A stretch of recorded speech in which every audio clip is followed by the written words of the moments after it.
يا ربي بالمصطفى بلغ مقاصدنا واغفر لنا ما مضى يا واسع الكرم ربنا تقبل منا واقبلنا بسر الفاتحة أعوذ بالله من الشيطان الرجيم بسم الله الرحمن الرحيم الحمد لله رب العالمين الرحمن الرحيم مالك يوم الدين إياك نعبد وإياك نستعين اهدنا الصراط المستقيم صراط الذين أنعمت عليهم غير المغضوب عليهم ولا الضالين آمين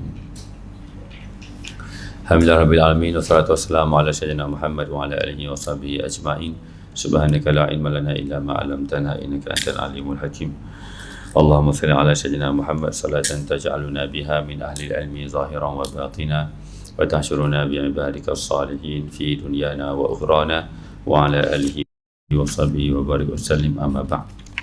Bagi yang ada kitab, kita akan baca muka surat yang 15. Memanglah kitab tu bahasa Arab. Jadi maknanya saya tak akan baca yang Arab tu. Saya akan baca baris pertama apa dia cakap. Baris kedua saya terjemah mudah aja. Macam tu. Kenapa kita ambil Arab ni? Maknanya tak apalah. Kita ini tak ada terjemahan lagi. Nanti habis kuliah kita ni, habislah terjemah kitab ni. Dan saya terjemah kitab ni secara bebas saja. Tuan-tuan boleh maknanya tandakanlah. Ayat pertama, baris pertama ni apa perkara ni? Apa perkara ni? Macam tu lah. Buat nota pelan-pelan. Okey. Yang sebelum tu kita dah baca dah. Saya tak cadang nak ulang balik lah. Berkenaan dengan apa itu ilmu hati. Jadi ilmu hati.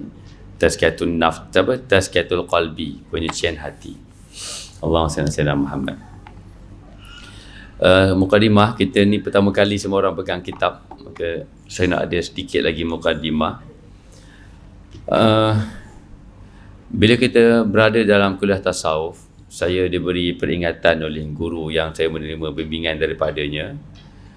Beliau berkata kepada saya dan saya sampaikan kepada semua yang ada di sini dan juga yang dalam Facebook live ini masing-masing, bahawa dalam tasawuf sebenarnya kita memandang kepada siapa yang bercakap lebih daripada apa yang dipercakapkan. Begitu dalam tasawuf. Jadi mungkin seseorang itu dia bercakap menghuraikan tentang ilmu tasawuf itu dengan huraian yang pelbagai, yang indah, yang tuntas dan sebagainya.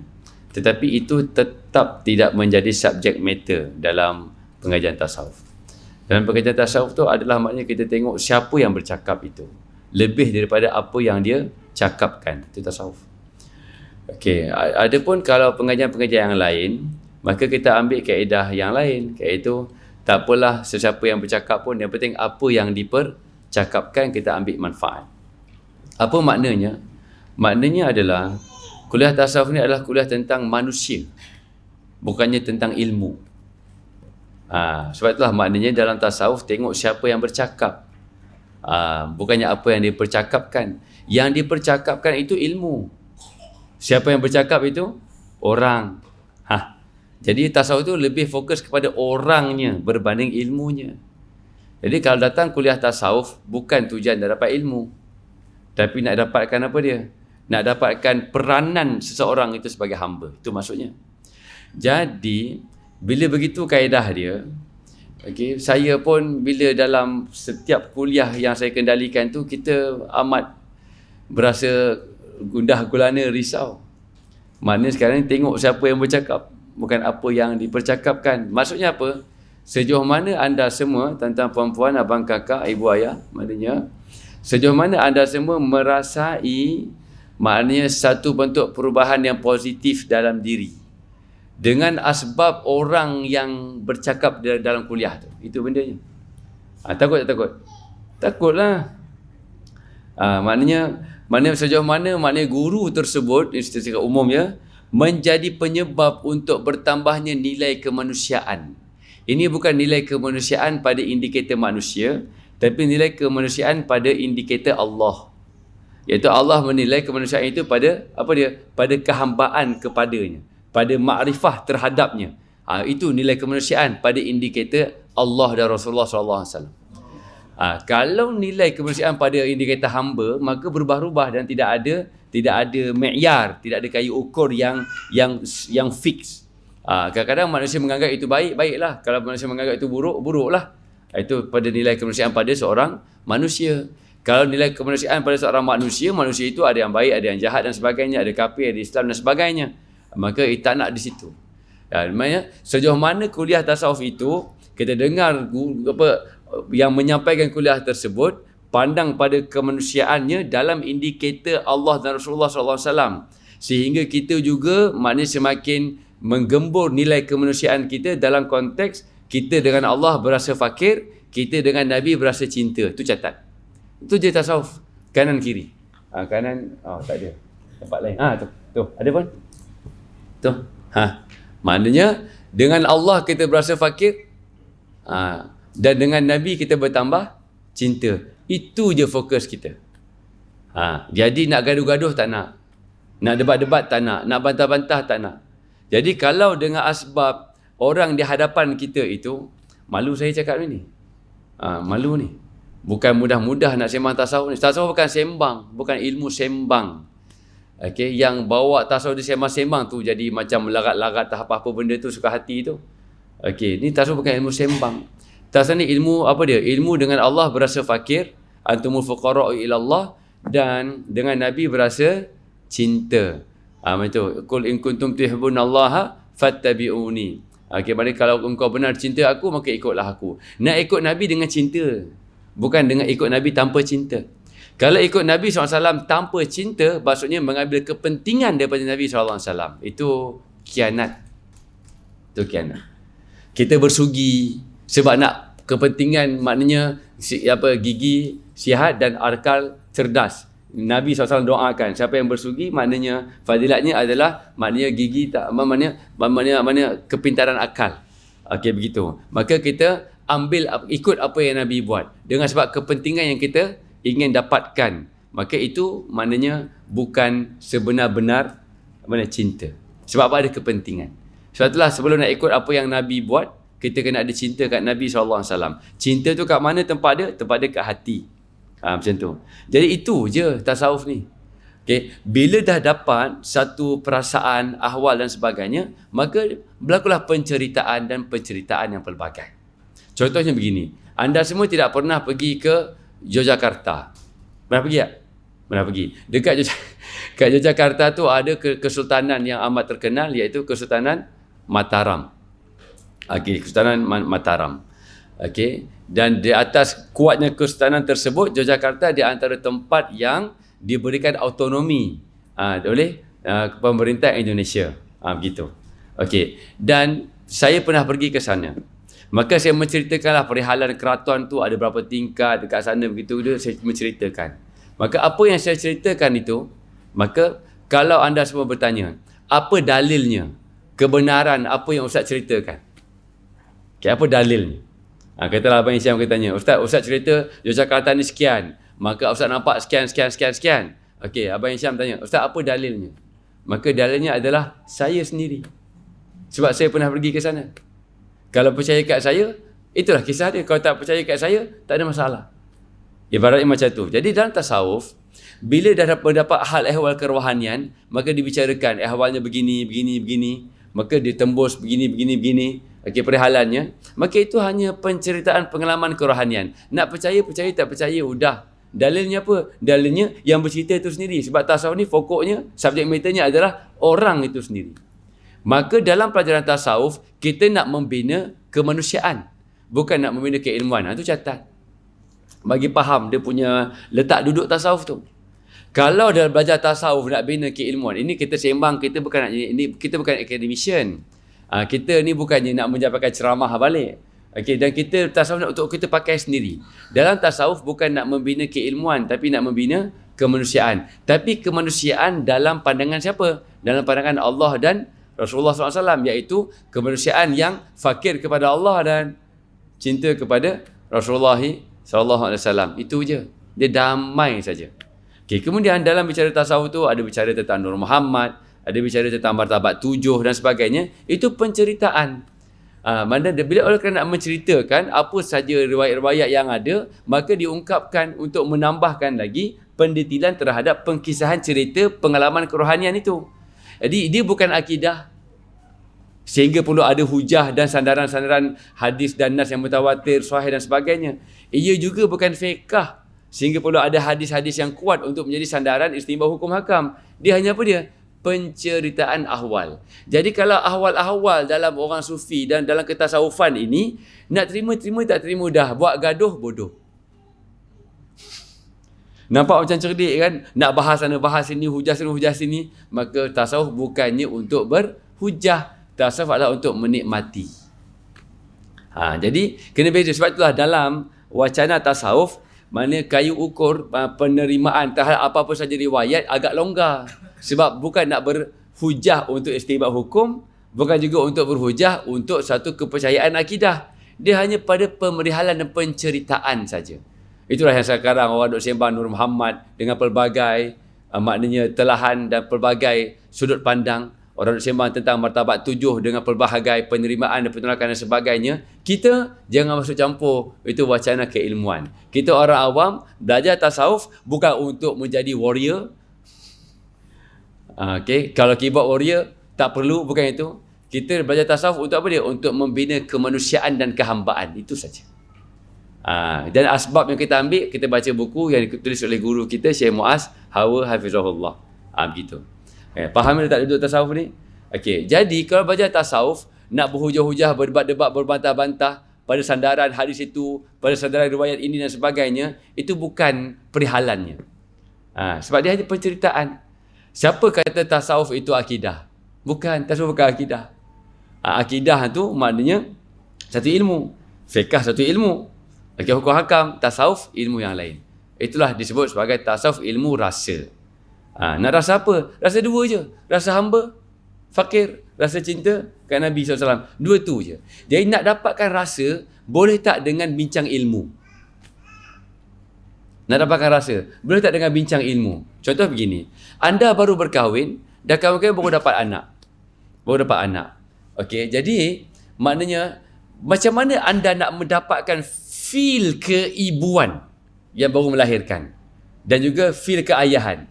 Adakah dengan membaca 1001 kisah tentang ayah dan ibu, ilmu-ilmu tentang teori-teori ibu, teori kognitifnya, teori behaviornya, teori apa-apa bendanya, teori, baca segala rencam teori tentang ibu dan ayah, adakah seawal itu anda merasai jiwa keayahan? Jawapannya, tak. Anda mesti akan refer kepada paling-paling apa? Mak dan ayah anda sendiri. Mak, macam mana mak dapat anak pertama ni, saya rasa begini-begini, nak menyusu macam mana, apa senaman dia, yang bapak yang macam mana nak tukar lamping macam mana. Maka dekat situ baru kita dapat melimpah rasa keayahan dan keibuan tu daripada mak ayah kita melimpah pada kita. Maksudnya apa dia? Nak mendapatkan rasa mesti melalui manusia, tu tulis. Nak dapatkan rasa mesti melalui manusia, tidak ada melalui buku. Kalau tulis. Dah suruh tulis, lepas tu cakap banyak pula. Ustaz suruh tulis, cakap banyak ke tak sempat kan? Dalam hati tu mengomen je. Habis belum? Habis. Kalau yang dalam ikut Facebook ni, tulis dalam komen tu. Nanti kalau orang yang lain dengar rakaman ke, dah ada nota siap dah. Macam tu. Tak apa, ramai-ramai tulis pun tak apa. Apa yang saya kata tulis, tulislah kat situ. Memang kaedah saya macam tu, nota. Okey, Allah Muhammad. Kalau pun dapat perasaan melalui pembacaan, maknanya dia tak kahwin. Dia sembang, dia baca 1001 buku tentang keibubapaan, kemudian dia buat kursus keibubapaan lagi. Tapi dia tak berkahwin. Dia hanya ada rasa sebagai seorang anak, tapi dia tak ada rasa sebagai seorang ibu dan ayah. Kemudian dibicarakan 1001 ilmu tentang apa dia? Tentang keibubapaan itu. Itu adakah realiti ataupun khayali? Khayal. Itu adalah khayal. Macam tu. Seperti mana lepas saya dah cerita pasal dekat tuan-tuan pasal Yogyakarta tu, maka tuan-tuan ada ilmu tentang Yogyakarta, kemudian tuan-tuan pun jadilah pemandu pelancong. Maknanya tuan-tuan pun maknanya sembang tentang Yogyakarta ni begini. Maka tuan-tuan hanya berpandukan kepada khayalan. Tidak ada perasaan yang hidup. Maka itu semua kepura-puraan. Jadi kemunafikan dalam ilmu tasawuf, dalam konteks wacana tasawuf, kemunafikan itu adalah apabila kita bercakap benda yang kita tak rasa. Itu tulis. Kalau tahu yang ni pun sekarang juga nak berhenti kuliah. Tapi insya-Allah apa yang saya cakap perkara yang telah kita lalui perkara ini, insya-Allah. Tak berani kita nak cakap benda kita tak rasa.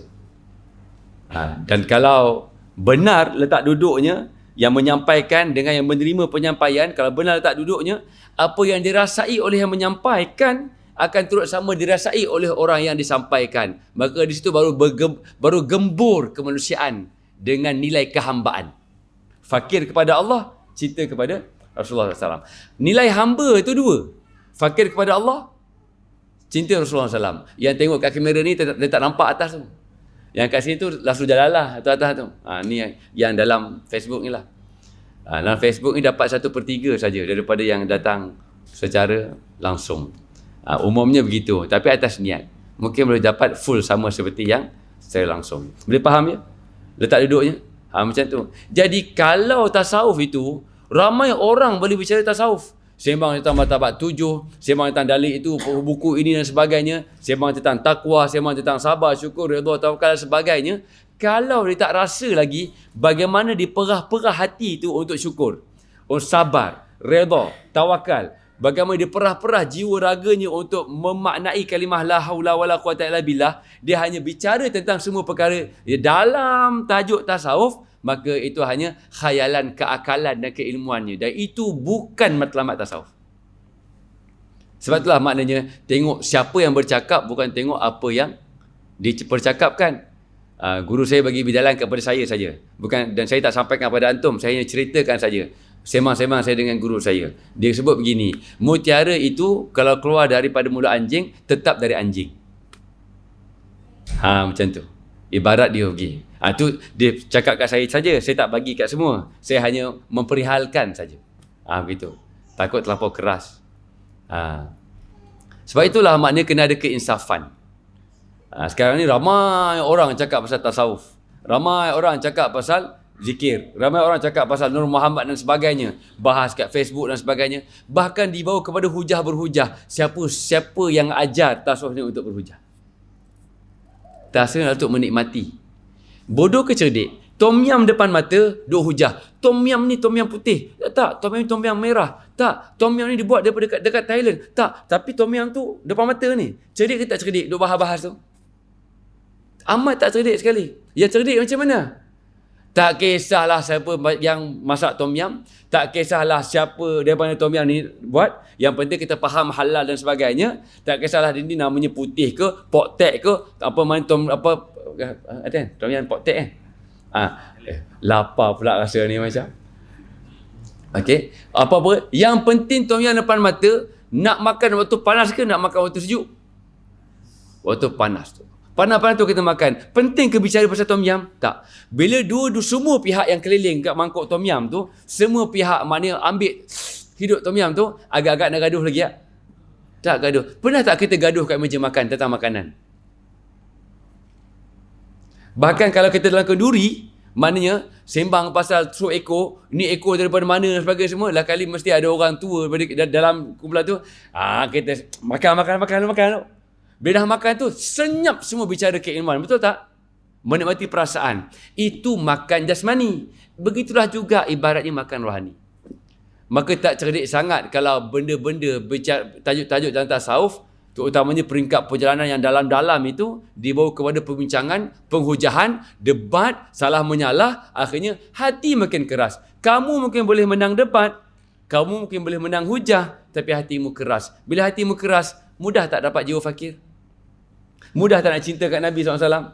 Berbala ke tidak? Amat tak berbala. Itu kecerdikannya dalam tasawuf. Gitulah. Sekarang baru ada akal. Sekarang baru ada akal. Ini akal yang bukan akal di sini. Akal yang di sini. Dan itulah tajuk yang kita akan baca pada malam ini, adalah berkenaan dengan perbahasan yang kedua. Nas-nas Al-Quran dan hadis berkenaan dengan hati. Hati. Hanya manusia je ada hati. Buku tak ada hati. Jadi kita bab hati ni bukan nak, kalau bab hati ni kau tak ambil daripada manusiawi, memang takkan dapat. Bacalah 1001 buku tentang hati pun, adakah dapat kita membina hati kita? Tak akan dapat. Yang dapat membina hati adalah manusia itu sendiri. Itu tasawuf. Jadi awal-awal lagi saya buat disclaimer. Kalau maknanya 2-3 kali kita buat kuliah ni tak ada perubahan dalam kehidupan masing-masing, kita stop lah. Mak cari guru lain. Apa mana buang masa. Maknanya saya pun kena polish balik, masuk suluk balik, zikir balik, begitu. Apa makna kuliah tasawuf tapi tak ada perubahan? Jadi sebab itulah kuliah tasawuf ni bagus kalau bawa isteri. Kata abang isteri pun tak apa, tapi maklum kat isteri. Okey, abang kuliah tasawuf sekarang ni, nak fokus. Nanti tengok abang berubah ke arah kepada yang maknanya ayang. Panggil isteri apa? Ayang. Ke panggil hani? Ke panggil madu? Madu jangan, bahaya. Okey, jadi maknanya panggillah maknanya umi ke, maknya ke, okey, awak ke. Okey, maknanya kalau rasa perubahan yang baik, maka cakap. Kalau rasa abang lebih perubahan yang tak baik, cakap juga. Itulah maknanya cerminan kita punya prestasi kemanusiaan sebagai seorang hamba. Itu je. Examinationnya itu. Kemudian kalau ada anak yang besar-besar, maka tengok abah ni dah makin okey ke tidak. Abah lepas belajar tasawuf, abah ni makin beliti banyak. Okey, tak apa. Ambil masa dulu. Kadang-kadang nak buang kekotoran tu, dia akan nyata kekotoran tu dulu. Maka kena lagi sampai hilang. Itu indikator dia. Bagilah 3, 6, 9 pertemuan. Tengok macam mana perubahan yang berlaku. Kalau tak ada perubahan juga, maknanya sama ada saya yang silap, saya hanya khayal bicara pada ilmu, bukan melimpahkan jiwa dan rasa, ataupun itu maknanya kita transformer kan, transformer, ataupun receiver yang bermasalah. Tapi kalau di kalangan receiver ni 2-3 orang yang tak dapat, yang lain dapat, maknanya ternyata siapa yang bermasalah? Transmitter ke receiver? Receiver itulah yang masalah. Macam tu. Itu cara belajar tasawuf. Sebab itu tasawuf ni faham bonus, tak faham tak apa. Duduk je kat situ, zikir. Guru cakap, cakap, bukan nak fikir banyak. Sebab apa? Sebab dia tak ada kaitan dengan akidah, dia tak ada kaitan dengan fiqah. Fiqah seperti mazhab Syafi'i. Akidah seperti Asy'ariyah dan Maturidiyah. Jangan ambil Wahabi, jangan ambil Syiah, jangan ambil liberal, jangan ambil etis dan sebagainya. Okey. Mazhab jangan ambil Quran Sunnah saja. Mazhab apa? Fiqah ambil mazhab, jangan ambil Quran Sunnah saja. Faham? Jangan banyak ambil maknanya, jangan ambil Quran Sunnah secara literal saja. Kena ambil mazhab. Kalau mazhab ambil Quran, Sunnah, ijma', qiyas, itu mazhab. Kalau ambil dua saja tidak menjamin benar kefahaman kita itu secara sawadul azam yang diijma'kan, begitu. Jadi itu saja fiqh akidah. Tasawuf enjoy sebagai hamba Allah. Itu bendanya. Okey. Jadi sekarang ini kita akan baca nas-nas. Okey. Nusus tunabihu ila ahamiyatil qalbi. Nas-nas yang memberi penegasan kepada kepentingan hati. Okey, kepentingan peranan hati, wa sifatihi, dan sifat-sifatnya, wa ahwalihi wa a'malihi, dan hal ehwalnya dan juga dan peranannya. Amal ni peranannya. Okey. Di sana baris pertama. Terdapat puluhan nas-nas Al-Quran dan hadis yang memperkatakan tentang hati. Anil qalbi, tentang hati. Baris kedua, wal fuad. Fuad ni hati juga. Punya fuad, hati yang lebih dalam. Qalbun tu hati yang agak luar. Qalbun itu maknanya hati yang masih bolak-balik. Kalau fuad, hati yang telah fix, yang telah terendam dengan rasa. Macam tu. Kalau qalbun tu hati bolak-balik, maknanya aku ni sayang tak sayang, sayang tak sayang. Itu qalbun. Kalau fuadun maknanya memang sayang dah mak aku, sayang dah isteri aku, suamiku, begitu. Kira apa kurang lebih begitu. Wasifatihi, dan sifat-sifatnya, ahwalnya, keadaan-keadaannya, dan perbuatan-perbuatan, peranan-peranannya. Dan apa yang sepatutnya dibuat terhadap hati itu. Okey, wa ma yanbaghi an yakuna alaihi, dan apa yang sepatutnya hati itu berfungsi, hati itu berperanan, apa yang sepatutnya ada pada hati itu. Wa ma yanbaghi an yatatahharu minhu, dan apa yang perlu untuk dibersihkan dari hati tersebut. Ini semua kita akan soroti nas Al-Quran. Apa yang perlu ada pada hati dan apa yang perlu dibersihkan daripada hati. Okey. Dan apa saja yang akan datang ini kita akan menyebutkan beberapa daripada nas-nas daripada Al-Quran dan As-Sunnah yang menyebutkan tentang hati. Okey, untuk kita mengetahui kadar kepentingan hati yang utama. Kita dah sampai baris ke berapa ni? Baris keempat. Baris keempat. Okey. Okey. Qadra ahamiyatil al-kubra. Okey. Allati awlaha Allah Ta'ala lil qalbi. Maknanya yang Allah Ta'ala maknanya telah memberi keutamaan pada hati tersebut. Okey. Dan apa yang maknanya disusun terhadap hati itu akan peranan-peranan. Okey, peranan-peranan ataupun amal dan fungsi-fungsi. Okey, dan apa yang diwajibkan ke atas kita untuk kita mempersifatkan hati tersebut. Untuk kita mempersifatkan hati tersebut. Okey. Maknanya apa yang perlu untuk, ini barisan kelima. Apa yang kita perlu buat supaya hati kita itu ada sifat-sifat yang perlu untuk ada pada hati itu. Okey. Wa ma hadzarana okey min an yattasifa bihil qalb. Dan apa yang diberi amaran okey kepada kita daripada hati itu ada sifat-sifat itu. Maknanya apa yang sepatutnya hati itu tidak bersifat. Apa yang diberi amaran daripada hati itu mempunyai sifat-sifat yang terlarang. Itu maksudnya. Okey, maknanya nas-nas ini sembang. Apa yang sepatutnya ada pada hati dan apa yang tak sepatutnya pada hati. Apa sepatutnya hati itu perlu bersifat dan apa yang tak sepatutnya hati itu bersifat. Itu maksudnya. Okey.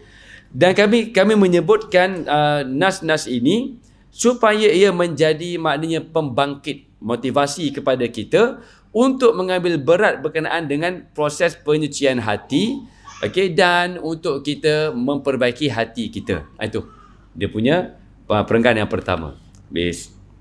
Okey, yang pertama, al-qalbu mahalul iman. Hati itu peranan yang pertama adalah tempat keimanan. Iman itu di hati. Okey, di situ surah Al-Mujadalah ayat 22. Bismillahirrahmanirrahim. Ulaika kataba fi qulubihimul iman. Mereka itulah yang Allah Ta'ala tetapkan pada hati mereka itu akan iman. Maksudnya apa dia? Hati itu adalah tempat keimanan berada. Jadi iman bukan pada akal, iman pada hati. Tapi bukan semata-mata maknanya keyakinan pada hati tanpa ada melalui proses apa dia? Penghujahan pada akal. Begitu. Okey, kod mana pun nak belajar beriman ini bermula dengan perbahasan itu Asy'ariyah dan Maturidiyah Ahlussunnah wal Jamaah, pergilah sampai ke peringkat tersimpul erat pada hati. Hati adalah tempatnya iman. Okey, dan ayat yang seterusnya menjadi dalil kita. Okey, Al-Hujurat ayat 14 iaitu walamma yadkhulul imanu fi qulubikum. Dan tidaklah lagi masuk ke dalam, maknanya tidaklah lagi masuknya iman dalam hati-hati kamu semua. Maknanya di sini menyatakan bahawa iman itu tempatnya di hati. Jangan hanya terhenti pada akal. Kalau iman itu tempatnya di akal, apa akan jadi? Dia akan jadi falsafah. Akan jadi falsafah. Okay, habis. Yang kedua, al-qalbu mahalul hidayah. Okay, hati juga yang kedua, peranan hati tempat hidayah. Yakni tempat mendapat hidayah. Okey. Kalau Allah bagi hidayah bukannya pada akalnya tapi pada hatinya. Hati itulah yang akan membantu akal dan akal itulah yang akan berfikir bagaimana untuk kita bertindak. Macam tu. Jadi maknanya punca kuasanya adalah pada hati. Okey. Sandarannya adalah surah At-Taghabun ayat 11. Bismillahirrahmanirrahim. Wa man yu'min billahi yahdi qalbah. Siapa yang beriman kepada Allah, Allah Taala akan memberi hidayah pada hatinya. Di sini juga kita dapat faham bahawa kalau Allah nak bagi hidayah pada kita, kita kena beriman. Dan keimanan yang diterima secara ijma' adalah berasaskan kepada framework Asy'ariyah dan Maturidiyah. Barulah diberi hidayah. Dengan hidayah itulah dapat kita merungkai lagi apa dia pemaknaan erti yang dalam-dalam dalam Al-Quran. Pengertian yang detail dalam Al-Quran. Begitu. Dengan hidayah itulah maknanya akan menjadi pedoman untuk kita membawa kehidupan kita ke arah yang lebih baik. Semuanya dengan petunjuk hidayah dari Allah Subhanahu Wa Taala. Paling simple kita nak tahu hati kita dalam hidayah ke tidak, kita ini menjadi asbab kesejahteraan pada orang lain. Itu tulis. Itu paling simple. Kalau kita ni mulut puaka, bukan sekadar puaka dah, jadi celaka. Mulut celaka, mana membawang sana sini, kutuk orang sana sini, mengadu domba dan sebagainya, itu tanda kita tidak dalam hidayah. Sebab apa? Hati kita, okey, perlakuan kita tidak dalam sejahtera. Itu sakit jiwa, sakit hati. Hati itu yang sakit. Kenapa? Sebab tidak benar dalam keimanan kepada Allah. Jadi tulis kat situ, iman itu dibuktikan dengan hati yang sejahtera Hati yang sejahtera dibuktikan dengan budi pekerti yang mulia. Itu tulis, 3 rangkap. Flow dia. Iman terbukti dengan sejahteranya hati. Hati yang sejahtera terbukti dengan budi pekerti yang mulia, terpuji. Itu. Itu je kayu ukur kita dalam pengajian. Dekat kuliah-kuliah ni. Apa makna kuliah surau Al-Husna ni? Kita dah dekat Al-Husna, dia panggil sah. Surau Al-Husna. Kalau tidak pergi kat sini, semuanya tak sah. Kalau nak sah, mesti datang sini. Ini bukan nisah-nisah dalam iklan kosmetik tu, bukan. Okey. Ini sah. Okey. Apa maknanya kuliah dekat sah ni, surah Al-Husna ni? Kalau yang menghadiri kuliah itu semakin lama semakin tidak damai perlakuannya. Semakin tidak sejahtera penampilannya. Gitu. Kita bukan sekadar nak penuhkan jadual kita kat TV tu. Macam-macam jenis ustaz kita panggil. Kita bukan sekadar nak tengok mana, surau Al-Husna ini setiap hari ada kuliah, ustaznya sekian-sekian pelbagai sebagainya. Itu satu perkara yang baik, tapi tak terhenti dekat situ. Itu hanya kepuasan nafsu AJK saja. Inilah bahasa kalau kuliah tasawuf. Nafsu AJK saja nak penuhkan maknanya surau dengan kuliah-kuliah. Nampak macam ada keaktifan dekat situ. Tapi sebenarnya tak cukup di situ. Indikatornya adalah bagaimana pula maknanya jemaah yang mengikuti kuliah itu ke arah mensejahterakan orang lain. Begitu. Dan itu yang perlu untuk difikirkan supaya sekurang-kurangnya ada khauf dan rojak dan tak syok sendiri. Sebab itulah perkara-perkara yang dibangkitkan dalam kuliah tasawuf semuanya akan membuatkan hati kita gundah gulana. Tak syok sendiri. Gundah gulana. Kita akan ada khauf dan rojak. Dalam khauf dan rojak itulah kenikmatan kita menjadi hamba. Itu tulis. Dalam khauf dan rojak itulah kenikmatan menjadi hamba. Apa makna jadi hamba kalau tak nikmat? Kenapa perceraian berlaku? Tulis. Kenapa perceraian itu berlaku? Sebab tak terasa lagi nikmat suami dan isteri. Isteri pandang suami dah tak lalu. Tak lalu saya pandang awak ni. Itu dah ada gaduh. Waktu nak approach tu bukan main lagi. Suami pandang isteri pun saling tidak lalu melalui. Saling tidak lalu melalui. Maksudnya gitulah. Saling tak lalu lah maknanya. Dah muak pandang begitu. Jadi bila begitu keadaannya sama-sama dah tak lalu pergi depan hakim. Kenapa nak bercerai? Dah tak lalu dah saya. Suami kata. Isteri macam mana? Dia ingat dia seorang tak lalu. Saya pun tak lalu. Sama-sama tak lalu. Cerailah dengan baik. Sebab apa? Apa maknanya suami isteri kalau dah tak lalu? Jadi apa maknanya hamba kalau tidak menikmati kehambaan? Apa maknanya hamba kalau tidak menikmati kehambaan? Macam tu. Jadi apa ayat terakhir tadi yang selesai tadi? Apa maknanya hamba kalau sebelum tu lagi? Lupa. Dalam khauf dan rojak. Jadi kenikmatan kita sebagai hamba apabila kita berada dalam khauf dan rojak. Dan kuliah tasawuf, kalau dengar para masyayikh memberi tausiah dan sebagainya, peringatan dan sebagainya, semuanya ke arah untuk postmortem muhasabah balik macam mana kita dengan Allah. Apa yang kita cakap, hati kita macam mana. Apa yang kita buat, hati kita macam mana. Ikhlas kita macam mana. Mana akhirnya kalau mendengar semua tu menyebabkan kita akan gundah gulana. Dalam gundah gulana itu akan membawa kepada khauf dan rojak. Dalam khauf dan rojak itulah kenikmatan sebagai hamba. Itu rahsia dia. Nikmat sebagai hamba bukan banyak ibadah.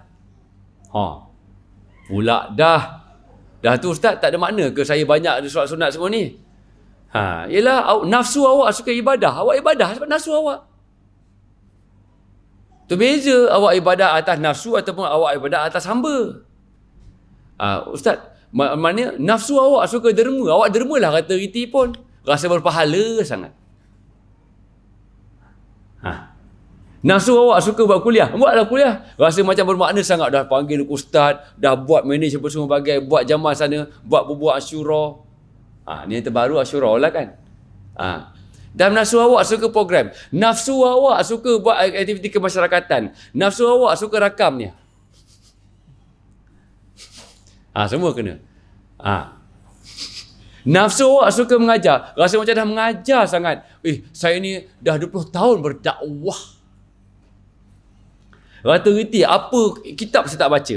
Apa masjid saya tak masuk. Apa kampung saya tak santuni. Maknanya dah cukup bermakna saya ni. Bermakna ke? Apa maknanya kalau atas nafsu?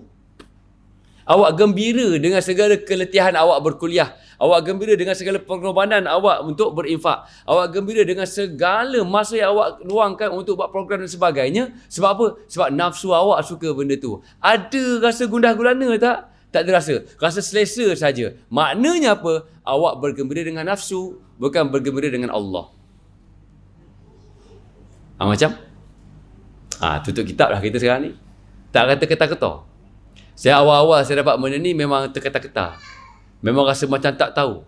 Itulah wujud bidalan. Maknanya apa dia? Rasa macam jadi kura-kura.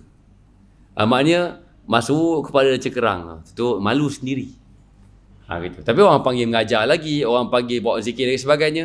Di situ tengok jenuh kita nak mujahadah. Begitulah. Dan itu sebenarnya perkara yang perlu untuk difahami. Jangan banyakkan amal soleh di atas nafsu. Tapi banyakkan amal soleh di atas khauf dan rojak. Itu tulis. Banyak amal soleh atas nafsu, kita akan rasa seronok, bergembira, dan rasa berbahagia dan mulia dengan amal soleh kita tu. Berapa ramai orang rasa mulia dengan mengajar? Takut nak cakap. Berapa ramai orang rasa mulia dengan, saya dah rekod ni. Berapa ramai orang tengok yang saya rekod ni. Maka maknanya banyak dah ganjaran-ganjaran berlipat kali ganda saya dapat. Itu tak masuk lagi dapat YouTube bagi lagi. Itu YouTube bagi tu, itu apalah, itu ikhtiar dunawi, itu pun perlu. Macam tu. Okey. Rasa bahagia sangat dengan aktiviti-aktiviti surau, masjid, kemasyarakatan dan sebagainya. Rasa bahagia je. Di mana gundah gulana awak? Tak ada gundah gulana. Maknanya apa dia? Tak datang kuliah tasawuf. Kalau datang kuliah tasawuf, tapi tak rasa juga gundah gulana, maknanya khayalan-khayalan terhadap keilmuan bicara tasawuf. Tapi bukan tasawuf itu sendiri. Sebab tasawuf itu adalah daripada orang kepada orang, daripada hati kepada hati. Begitu. Kalau benar dalam kuliah tasawuf, dia bawa balik bukannya ilmu yang dia hafal dan dia fahami, tapi dia bawa balik gundah gulananya. Apakah aku benar dengan Allah? Apakah aku benar dengan Rasulullah SAW? Tapi bukan secara pesimis, bukan dengan dalam aspek sangka buruk kepada Allah pula, bukan. Tapi secara penghayatan penuh keinsafan. Pada menyatakan balik kepada apa? Fakir tadi. Dalam kita gundah gulana itu, kita balik kepada apa yang Allah berikan pada kita. Siapa? Nabi SAW. Tak apalah. Ending dia apa dia? Tak apalah dengan syafaat Nabi. Tak apalah sekurang-kurangnya aku ni umat Nabi SAW. Tak apalah sekurang-kurangnya maknanya aku ni ada Nabi SAW, kekasih Allah. Maka kat situlah ada khauf dan rojak. Bila ada khauf dan rojak, adakah amalan tu ditinggalkan? Tak. Buat lagi. Tapi dengan khauf dan rojak. Buat lagi. Dengan khauf dan rojak. Maka dalam kegundah gulanaan khauf dan rojak, itulah kita menikmati kehambaan kepada Allah. Habis. Itu semua tempatnya di akal ke di hati? Di hati. Kalau dalam gundah gulana ini, ada masa lagi ke nak hujah, berdebat, berbalah? Itu benda. Ini memang akhir zaman ni manusia memang akan jadi macam-macam masalah kejiwaan.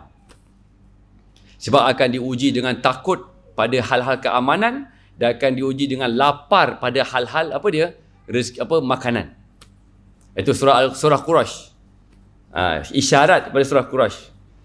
Ila fi Quraisy ila fihim rihlata syita'i wa falyabudu rabb hadzal baiti alladhi at'amahum min ju'in wa amanahum min khauf. Maknanya yang Allah yang mengamankan kamu daripada ketakutan dan mengenyangkan kamu daripada kelaparan. Kurang lebih begitu maksud surah Quraisy itu.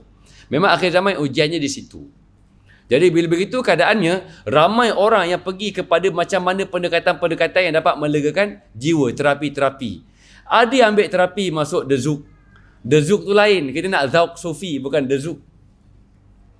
Dan yang seumpama dengannya. Abang Tis tak tahu dezuk, dia suci. Tak tahu dezuk.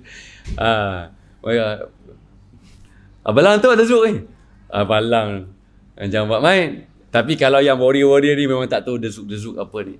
Okey. Yang orang satu istilah dia yang di tempat yang dia ambil terapi dia cucuk langit.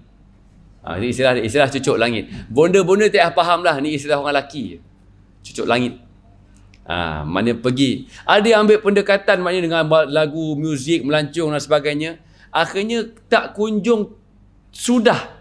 Memang eventually memang akan pergi kepada Allah dan Rasulullah SAW. Memang akan pergi kepada pendekatan agama. Bila pergi pada pendekatan agama, maka akhirnya memang akan gembur perbahasan-perbahasan tasawuf. Sebab tasawuf itulah makna pendekatan hati dalam wacana agama Islam ini. Bila begitu keadaannya, maka jangan diperhujah-hujahkan, yang penting dinikmati. Yang penting tidak melanggar Asy'ariyah dan Maturidiyah dalam akidah dan tidak mengabaikan hukum hakam dalam fiqh kita mazhab Syafi'i rahimahullah taala ajmain. Habis. Faham kat situ ya?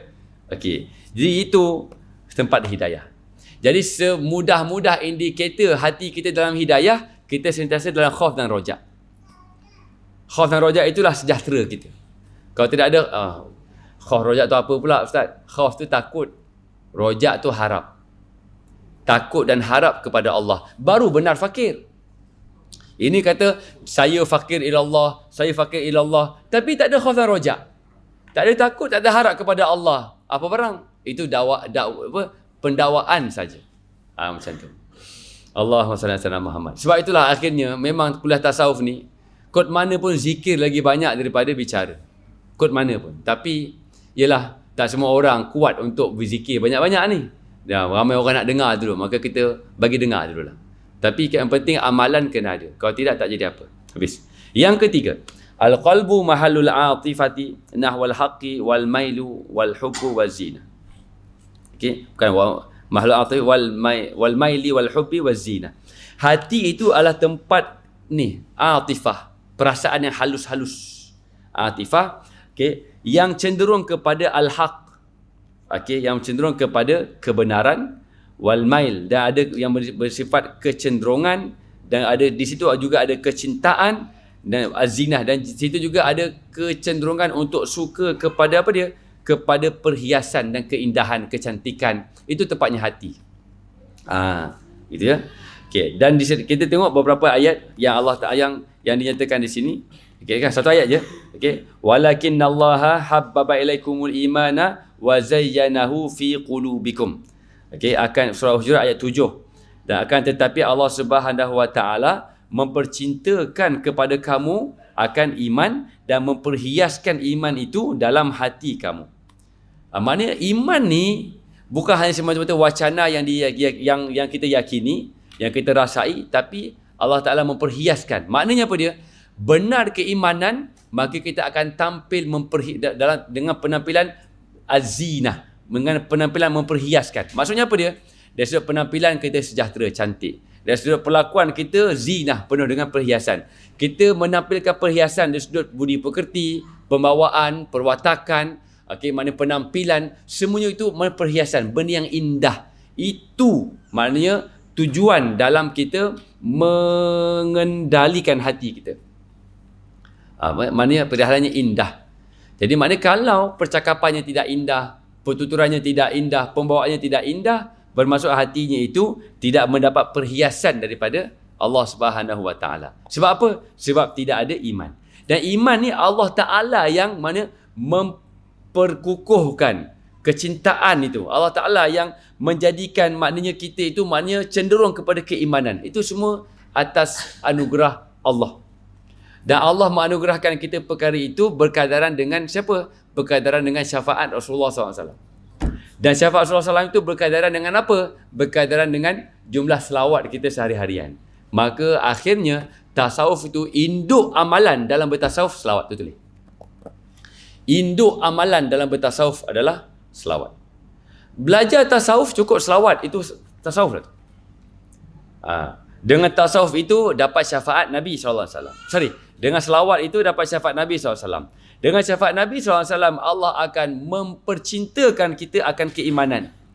Dan selepas daripada itu, iman yang Allah Ta'ala terapkan dalam hati kita itu, Allah akan memperindahkannya, memperhiasnya.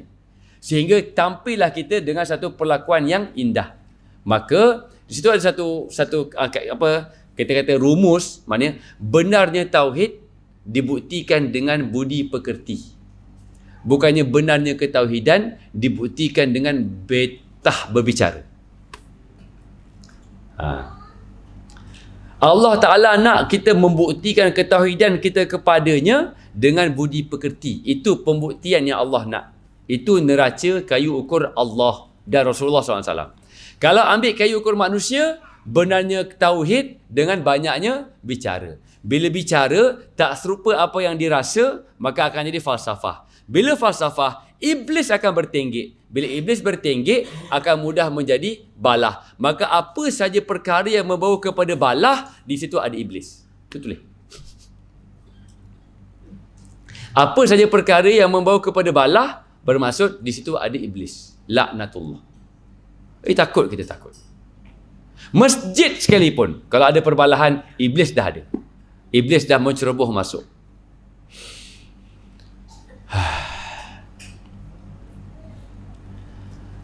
Cukuplah tu, berat. Cukuplah tu. Nanti tak lena tidur. Rumah tangga kalau ada banyak berbalah, maksudnya iblis dah masuk. Kadang-kadang tidak melalui kita, melalui suami, isteri. Kadang-kadang suami isteri dah jaga melalui anak-anak. Kita dah jaga, kita suami isteri anak-anak. Menantu pula. Menantu pun kita dah proses. Lah kali besan habis. Boleh proses besan? Ayah anda. Ayah anda boleh proses besan. Anak kita boleh proses. Menantu boleh manage lagi. Besan,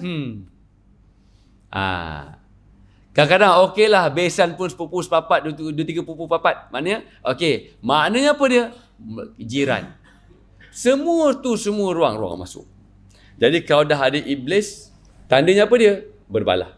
Kalau suka iblis dalam rumah kita, kalau suka iblis dalam tempat kerja kita, kalau suka iblis dalam sah kita ni, surau al-husna kita ni, maka biarkanlah perbalahan tu berlaku. Tapi jadi maknanya, kalau berlaku perbalahan, jangan duk fokus kepada penghujahan siapa betul siapa salah. Fokus kepada iblis dah masuk. Bila iblis dah masuk, ibarat kegelapan. Bila iblis masuk dalam keluarga kita, ibarat kegelapan. Gelap ni jangan dipukul-pukul, jangan dikacau-kacau, jangan diapa-apakan gelap ni. Okey, betul tak? Buka saja lampu, hilanglah gelap tu. Maka bila iblis dah masuk campur dalam hidup kita, mana itu analoginya, ilustrasinya kegelapan. Gelap ni jangan dibincang-bincang, gelap tetap gelap. Nak bincang lagi gelap, terantuk kita lagi teruk. Maka ini analogi ilustrasinya. Maka apa kena buat? Yang kita kena buat, datangkan cahaya. Cahaya siapa? Cahaya Nabi. Salam. Selawat. Jadi yang suami diam, yang isteri diam, selawat dia. Isteri duk bengkak je. Suami saja je cakap sakit hati aku, saja je. Tak apa. Maka kalau tak apa tu maknanya apa dia? Tak apalah iblis masuk dalam rumah tangga tu. Berbaloi tak iblis masuk rumah tangga? Lepas tu doa mendayu. Minta balik haji, pergi umrah dan sebagainya. Iblis dibiarkan masuk dalam kehidupan. Benar tak kita dengan Allah? Benar tak kita dengan Rasulullah SAW? Malam Jumaat baca Yasin, iblis tu musuh kamu yang nyata. Tapi kita biar je iblis ada kat kita. Walaupun apa yang kita nak buat baik, memang diterima sebagai baik, tapi perkara baik yang kita terapkan itu, kalau timbul perbalahan, tetap mengundang keiblisan dalam komuniti. Macam tak susah kita itu. Memang susah. Akhirnya tak payah syok sendiri, tak payah nak cuba-cuba sendiri, datangkan sahaja cahaya Nabi SAW dengan cara banyak berselawat. Habis. Contoh mudah, kita pasang speaker luar, baik tak baik? Ya, umumnya baik, sebab benda baik peringatan. Diorang tak nak datang, kita bagi diorang peringatan. Tapi dengan sebab ada speaker tu, datang pula orang berbantah-bantah. Lepas tu ada yang menerima, ada yang menolak. Lepas tu masing-masing mencari penyokong. Maka akhirnya bercakaran. Walaupun semua perbuatan itu fake compliance. Okay? Tapi tetap kita salah. Sebab apa? Mengundang iblis. Macam susah ke senang? Salah. Susah ke susah? Sibuk kat sini saja pun kita dah banyak berdiam, banyak khauf dan rojak, banyak mengharap pada Allah, banyak tenggelam dalam la haula wala quwata illa billah, banyak pegang dengan tali Allah tu Rasulullah SAW, itu banyak berawas, banyak berinsaf, begitu. Bila begitu keadaannya, kita akan rasa kuat ke kita akan rasa macam agak lemah? Jawapannya kita akan rasa agak lemah dari sudut nak nak contohkan provokasi sangat, nak offend orang sangat, agak lemah. Dalam lemah itulah baru kita faham Allah Ta'ala itu Maha Azim, Kamal, Jalal, Agung ya Allah. Gitu. Jadi memang dalam kita berasa lemah dengan Allah, kita melaksanakan peranan sebagai Khalifatullah. Tulis. Dalam kita berasa lemah dengan Allah, kita menjalankan peranan sebagai Khalifatullah, Khalifah Allah. Barulah ada keinsafan, baru ada keberkatan, baru ada campur tangan Rasul junjungan sallallahu alaihi wasallam, baru ada kemanfaatan, baru ada kebaikan, baru ada kesejahteraan, baru ada segala-galanya. Gitu. Ini dengan rasa kuat kita cuba berperanan. Fakir di mana? Macam tu. Inilah perkara-perkaranya yang kita bincang berkenaan dengan soal hati. Jadi tanda hati kita sejahtera, yahdi qalbahu, wa zayyanahu fi qulubikum, hati kita penuh dengan keindahan dan kesejahteraan. Tandanya apa dia? Tandanya kita sentiasa memikirkan bagaimana perbalahan tidak berlaku. Apa maknanya satu diskusi kalau akhirnya dua pihak yang berdiskusi itu dengan penyokong masing-masing, selepas diskusi berlangsung dengan segala pengujahan yang diberikan, tiba-tiba penyokong kedua-dua pihak saling menganjing di antara satu sama lain. Maka akhirnya damai ke balah? Tetap balah. Bila apa saja yang berlaku balah, tetap kita yang salah. Sebab apa? Mengundang siapa? Iblis. Itu bendanya. Jadi kalau tak diskusi pun salah. Kalau tak diskusi pun salah. Akhirnya baru benar kita bergantung dengan Allah. Sebab apa? Sebab kita rasa serba salah. Kita rasa serba tak kena. Tapi kita kena buat juga perkara yang kita fikirkan perlu untuk kita sampaikan. Akhirnya di situ baru betul-betul bergantung kepada Allah. Itu rahsia. Selama ni kita kata ya, kita bergantung kepada Allah, kita bergantung tawakal ala Allah. Tapi bagaimana proses kejiwaan untuk kita benar dalam bertawakal kepada Allah tu? Itu benda. Jadi kalau rumah tangga tak bahagia, itu hanya semata-mata tak bahagia lagi. Sebab apa? Dengan tak bahagianya rumah tangga itulah untuk kita jadikan ia batu loncatan untuk benar bergantung kepada Allah. Maka kalau tak bahagia rumah tangga, ucapkanlah Alhamdulillah. Supaya kita akan rasa macam Allah nak balik rumah, ngadap isteri lagi, mulut dia, ya Allah, banyaknya cakap, banyaknya komen, balik rumah juga, lepas tu dah letih sebagainya, tak apalah ya Allah, aku hadap jugalah, ini tanggungjawab engkau. Itu sampai kita betul-betul rasa lemah betul, baru benar kita fakir kepada Allah. Kalau masih lagi ada rasa tenaga, masih lagi ada rasa berfikir, masih lagi rasa ada kudrat, masih lagi rasa ada idea, ada maknanya pelbagai perkara perancangan, masih lagi ada semua benda tu, apa maknanya kita fakir kepada Allah? Itu bicara tasawuf. Menyebabkan bila kita nak solat, kita terfikir, ya Allah, aku solat ini dengan diriku ataupun denganmu ya Allah. Tapi jangan sampai tak solat langsung. Kenapa tak solat? Masih dengan aku lah. Tak boleh macam tu. Ingat, fiqh kena buat hukum hakam, lima perkara hukum taklifi. Ingat, akidah Asy'ariyah Maturidiyah, kerangka itu kena pegang sebagai pegangannya. Tapi tasawuf penghayatan dia. Bila solat-solat tu, ya Allah, tadi solat dengan aku bukan dengan kau, ya Allah, duduk lagi. Orang puji, haji banyaknya solat, hitam-hitam dahi. Ini baru sikit ni. Baru minggu lepas dah tergelupas. Ini dah salinan kulit yang ketiga ni. Gitu. Salah seorang guru saya kata, kalau hitam dahi itu tanda sombong. Hitam dahi tanda sombong. Yang dia kata, simahum fi wujuhihim min athari sujud, tanda-tanda itu adalah daripada kesan sujud, adalah wajahnya yang damai dipandang. Tandanya macam mana? Kalau benar kita banyak sujud, Kita pergi ke anak-anak. Anak-anak tu tertarik dengan kita. Mudah-mudahan itu ada cahaya. Itu tanda sujud. Bukannya hitam kat dahi sampai ditenyeh-tenyeh kat sejadah.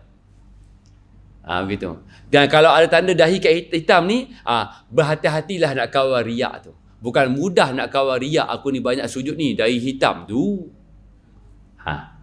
Macam tu. Jadi kalau tak nak sujud tu, jangan ditekan-tekan sangat dahi tu. Dahi hitam tak ada makna apa-apa, melainkan satu tanda keriakan dan kesombongan. Pada satu sudut pandang, tapi jangan kita hukum orang lain. Sombong lah ni, dahi hitam. Sombong. Bukan macam tu juga. Itu adalah untuk, apa dia? Muhasabah diri sendiri. Tulis kat situ. Ilmu tasawuf adalah untuk diri sendiri muhasabah dengan Allah. Bukannya untuk judge orang lain. Ilmu nak judge orang lain, ilmu fiqah. Ilmu tasawuf hanya ilmu untuk judge diri sendiri saja. Tapi bila yang menerangkan itu nak terangkan, dia kena datangkan contoh-contoh yang pelbagai secara umum. Jangan duk target, ini orang ni lah ni, ini orang ni. Bukan. Jangan, itu salah adab dalam belajar tasawuf. Nak judge orang, ilmu apa? Ilmu fiqah. Ilmu tasawuf, nothing to do dengan orang lain. Dia hanya kamu dan Allah. Kamu dan Rasulullah SAW. Seorang-seorang. Sebab itulah dalam tasawuf mesti ada apa dia? Tulis. Dalam tasawuf mesti ada latihan tafakkur. Mesti ada latihan tafakkur. Tafakkur tu macam mana? Tafakkur tu duduk diam dengan Allah. Disebut juga sebagai wukuf qalbi. Bukan wukuf ke Arafah. Wukuf qalbi. Wukuf Arafah tu haji. Latih dulu sebelum dia panggil buat haji. Latih dulu wukuf qalbi. Maknanya apa? Hati itu parking di hadrat Allah. Wukuf tu parking. Wukuf tu tempat, wukuf tu main duduk, parking. Kita berdiam. Wukuf qalbi billah. Kita berdiam hati dengan Allah. Dengan memandang nafas. Dengan kudrat Allah. Dengan hayat Allah. Dengan sama Allah. Dengan basar Allah. Datangkan sifat ma'ani dalam sifat nafas tu. Tapi kalau sifat 20 pun tolak, memang akan tolak tasawuf. Sebab itulah Wahabi tak suka tasawuf. Sebab dia tolak sifat 20. Dia kata sifat 20 tu falsafah. Sedangkan setelah mana falsafahnya? Sifat 20 itulah maknanya satu tadabbur terhadap nas-nas syarak untuk memudahkan umat memahami ilmu akidah seperti mana sewajarnya. Itu. Dan diterima secara ijma'. Jadi dalam wukuf qalbi tu, kudrat, iradat, ilmu, hayat, sama, basar, kalam. Kita tarik nafas, hembus nafas dengan kudrat Allah, dengan ilmu Allah, dengan hayat Allah, dengan sama, basar, kalam. Apa lagi? Ilmu Allah. Kudrat, iradat, ilmu, hayat, sama, basar, kalam. 7 tu. Tu duduk dengan Allah. Sehingga tidak dengan diri, tapi semua dengan Allah. Tidak dengan keakuan. Kalau aku tu, similarity dia iblis. Mesti dengan kediaan. Dia itu maksudnya semuanya dia. Itulah kul huwallahu ahad. Jadi yang dhamir huwa dalam surah Al-Ikhlas yang pernah orang duk sembang-sembang semua bagai itu, faham tak faham ya sudah. Terima tak terima ya sudah. Awak tak terima mungkin sebab awak tak faham. Tapi yang penting apa dia? Semuanya dengan kediaan. Dia itu siapa? Allah. Itu je klimak dia nak. Selebihnya itu hanya bicara-bicara untuk menambahkan keimanan. Kalau dapat menambah iman. Tapi kalau lagi banyak bicara, lagi keraskan hati, dapat masuk tak hidayah hati keras? Dapat diperindahkan tak hati kalau keras? Semua tak dapat, maka tinggalkan semua itu. Sebab itulah orang sufi banyak masuk dalam gua. Banyak berkhalwah, berseorangan. Sebab apa? Sebab tak nak berdebat, berhujah apa bagai tak. Dan kadang-kadang orang sufi menampilkan dengan penampilan yang tidak dihormati. Sebab apa? Sebab dia tak nak dipuji. Sebab susah nak menangani kesan daripada pujian. Susah. Macam tu. Dan pelbagai watak-watak dia. Jadi yang penting kita pandang mana-mana orang, kita reflect kita dengan Allah bagaimana. Mudah-mudahan Allah Ta'ala memberikan kita kefahaman, ketenangan. Dan Allah Ta'ala memberikan kita limpahan nur bagi Nabi Muhammad SAW. Al-Fatihah. A'udzubillahi minasyaitonirrajim. Bismillahirrahmanirrahim. Alhamdulillahirabbil alamin. Arrahmanirrahim. Maliki yaumiddin. Iyyaka na'budu wa iyyaka nasta'in. Ihdinas siratal mustaqim. Siratal ladzina an'amta 'alaihim ghairil maghdubi 'alaihim waladdallin. Amin. Kalau macam ni cara belajar dia, maknanya setahun tak habis ni. Tapi ingat, tasawuf bukan nak habis kitab. Belajar tasawuf bukan nak jadi pandai, tapi nak jadi hamba. Belajar tasawuf bukan nak jadi pandai, tapi nak jadi hamba. Nak jadi hamba dengan Allah fakir, kena ada khauf dan raja. Okey, nak jadi hamba dengan Nabi mesti cinta, kena ada selawat. Semua tu dia ambil daripada guru kepada kita, daripada manusia kepada manusia. Bukan daripada robot, bukan daripada komputer, bukan daripada YouTube, bukan daripada handphone, bukan. Sebab itulah maknanya kalau dalam tasawuf, yang dengar dekat Facebook ni hanya dapat 1/3 paling banyak dalam tasawuf. Sebenarnya dia takkan dapat banyak mana pun. Kalau dekat, datanglah kat sini. Kalau saya tak larat datang, kita pindah tempat pengajian. Saya rasa macam dah tak larat datang kat sini, jauh punya. Saya ni bukan kuat sangat. Nak teruskan datang, maknanya masuklah, datang masjid UKM ke apa bagai. Tengok, saya cuba 3-4 sesi Abang Hisham. Kalau rasa-rasa macam tak larat datang ni, maknanya nak belajar juga, maknanya datanglah ke masjid UKM tu, kita ambil hujung tempat, tak ramai orang pun. Gitu. Ini just terfikir nak kata, maknanya gitulah, bukan mudah-mudah juga. Itu pula nak datang pula, nak cakap, nak synchronize apa yang dia cakap dengan hati pula, macam-macam benda fikir. Sebenarnya tak senang sebenarnya. Maknanya kalau boleh nak diam, nak masuk dalam gua je, tapi tak boleh macam tu juga kan. Itu benda susah nak cakap. Tapi itulah perkaranya. Okey ya. Alright. Jadi maknanya kita habis takat 3 benda saja dulu. Jadi banyakkan selawat, banyakkan Fatihah untuk ibu bapa, dan banyakkan berniat berdoa berhubungan rohani dengan baginda Nabi sallallahu alaihi wasallam. Kalau buat amalan soleh jangan rasa selesa, tapi buat amal soleh dengan rasa khauf dan roja. Itu benda-bendanya. Nanti akan dapat pelan-pelan, insya-Allah. Wallahu a'lam bisawab. Aqulu qali hadza, astaghfirullahal azim li wa lakum. Wassalamualaikum warahmatullahi wabarakatuh. Kita tangguhkan dengan tasbih kafarah dan suratul Asr. Subhanakallahumma wa bihamdika asyhadu an la ilaha illa anta astaghfiruka wa atubu ilaik. Bismillahirrahmanirrahim. Wal 'asri innal insana lafi khusr illa alladhina amanu wa 'amilus solihati wa tawassaw bil haqqi wa tawassaw bis sabr. Alhamdulillah rabbil alamin. Saya sengaja berhenti kat 3 ni sebab ini tempat hati yang baik-baik. Nanti yang muka ustaz sebelah, dekat hati juga benda-benda yang tak baik. Tu tak nak campur aduk. Nanti next kita akan campur lagi depan. Okay, wallahu a'lam.